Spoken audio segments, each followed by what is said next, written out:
Este espectáculo tenemos una gran alegría las cuenteras de la esquina de recibirlo, de ser anfitrionas en cierta medida de una cuentera de la trayectoria de María y la calidad de María Buenadicha. Y el espectáculo Pájaros trata sobre la memoria, un tema que nos es muy cercano, la memoria familiar y la memoria histórica.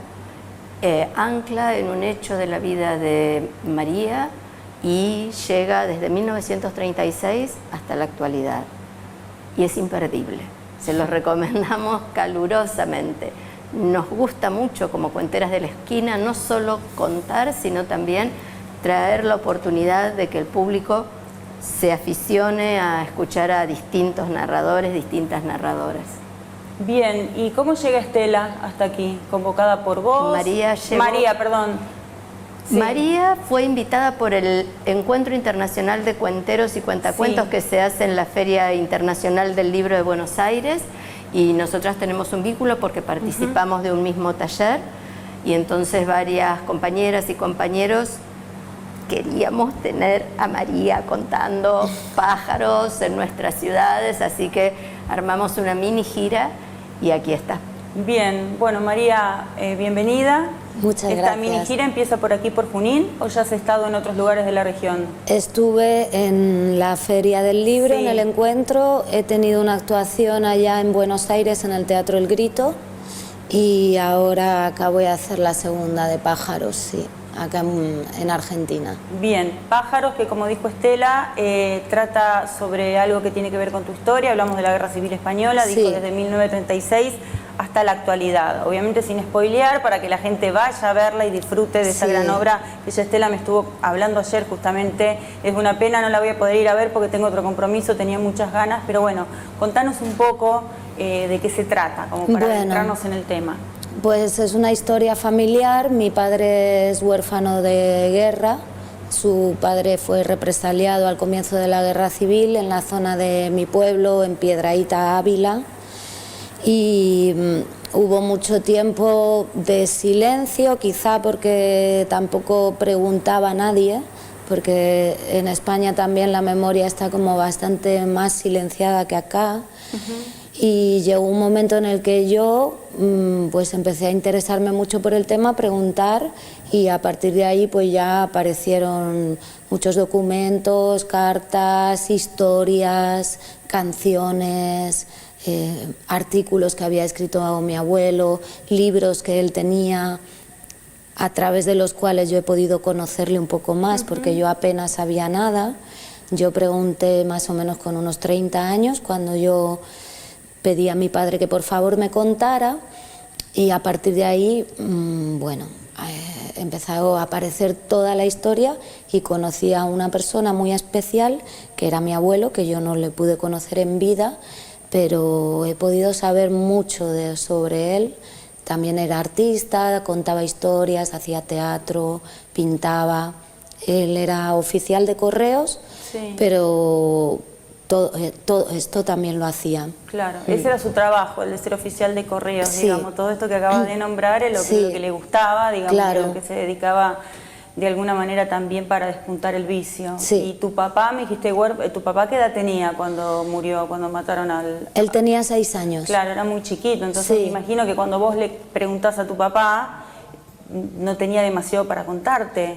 Tenía mucho para contarme, porque aparte de que él se acordaba perfectamente de su padre y recordaba perfectamente lo que ocurrió aquel día, cómo fue sucediendo todo, tenía muchos documentos que eran cartas escritas por mi abuelo, todos los documentos de la búsqueda de después, que fue mi bisabuelo el que lo encontró.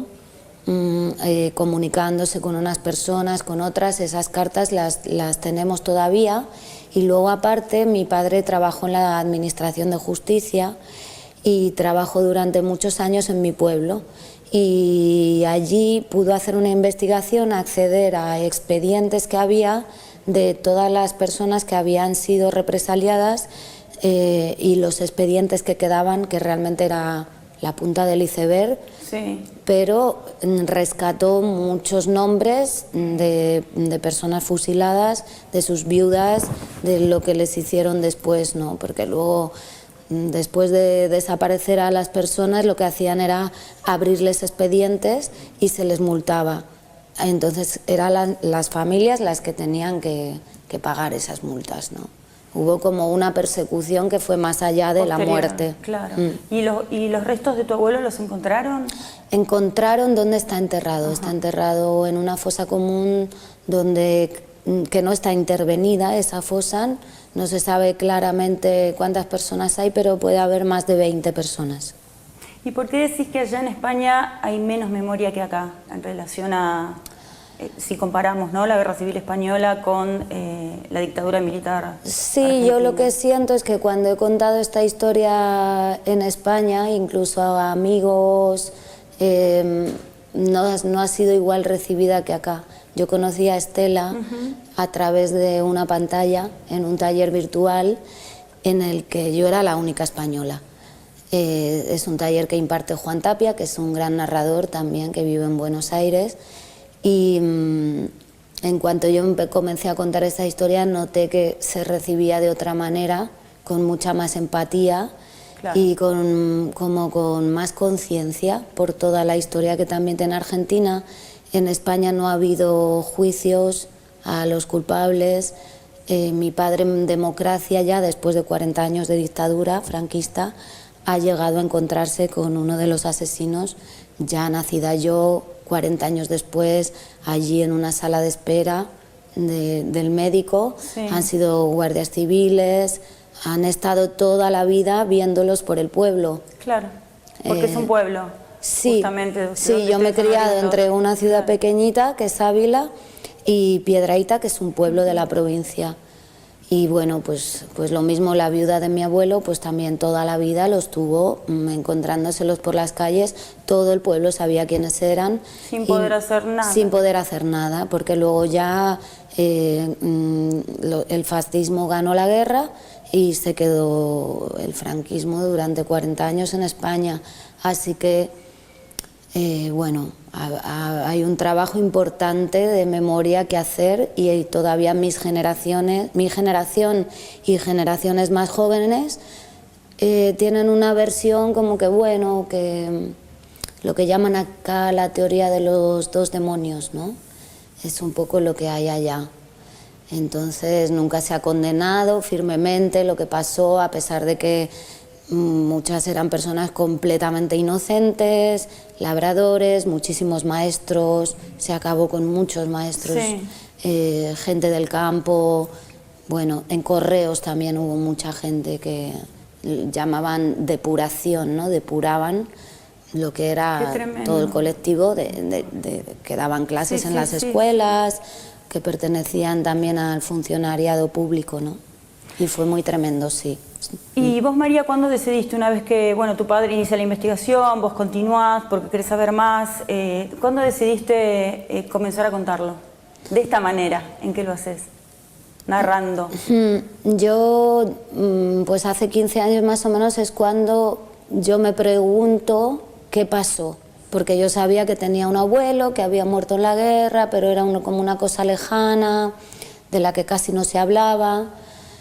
Así que decido preguntar a mi padre después de ver un espectáculo precisamente sobre la historia de Miguel Hernández. Que Miguel Hernández murió en la cárcel en el año 42 de tuberculosis.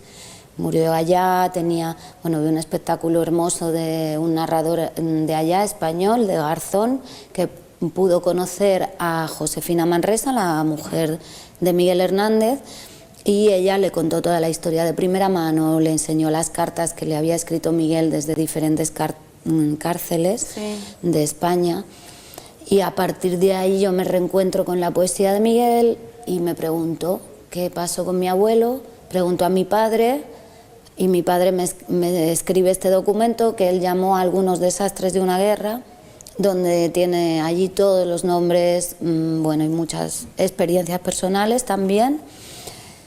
Y yo cuando recibo todo eso veo los libros de mi abuelo, veo sus dibujos, veo cómo era, puedo percibir qué tipo de persona era. empecé ya como, bueno, esto lo tengo que contar, ya me llega una necesidad de contarlo. Yo ya contaba cuentos, ya, bueno, contaba mucho en bibliotecas, para familias, para personas adultas también, pero bueno, fue como esto me ha tocado, de alguna manera, no lo he elegido, sino que me ha tocado y siento como una responsabilidad también como narradora, que somos, rescatamos la memoria. Sí. Pues dije, esto no tengo otra más que hacerlo. Realmente a partir de que yo empiezo con el taller acá virtual con Juan Tapia, con Estela, con otras compañeras narradoras, ahí yo empiezo a contarlo por capítulos. Cada martes les contaba un poquito, les escuchaba a ellos, recibía su feedback, los mails que nos enviábamos, ya me empezaban a contar, pues yo tuve un tío, pues yo tengo una conocida, pues yo... Y empiezo a conocer un poquito más la historia de acá y ya empiezo como a darle forma, porque llegó un momento que yo tenía tantísima información que necesitaba ir ordenándola y fue un poco lo que hice. Claro. Bien, gracias María por compartir con nosotros tu historia, gracias Estela por traerla. Lamento muchísimo no poder estar, pero bueno, ojalá algún día vuelvas. Esto va a ser el viernes en Dada, ¿sí? ¿A qué hora? A las 21. Sí. Sí. Pueden sacar entradas anticipadas o en puerta. Anticipadas tienen un descuentito. Bien, y después de Junín, ¿va por algún lugar de la región? Va a Rosario. Sí. Y todo con compañeras del taller. Sí. Va a Rosario. Bien, y pero acá, digamos, de la región nuestra, no. Yo digo, para aprovechar, ya que somos un noticiero regional, que nos está... No, bien. Está acá en Junín, va a hacer funciones en un par de escuelas, va a estar con las cuenteras de la esquina esta tarde, va a hacer esa función en Dada el viernes, así que vamos a tratar de disfrutar de todo lo que... Bueno, María es una artista extraordinaria.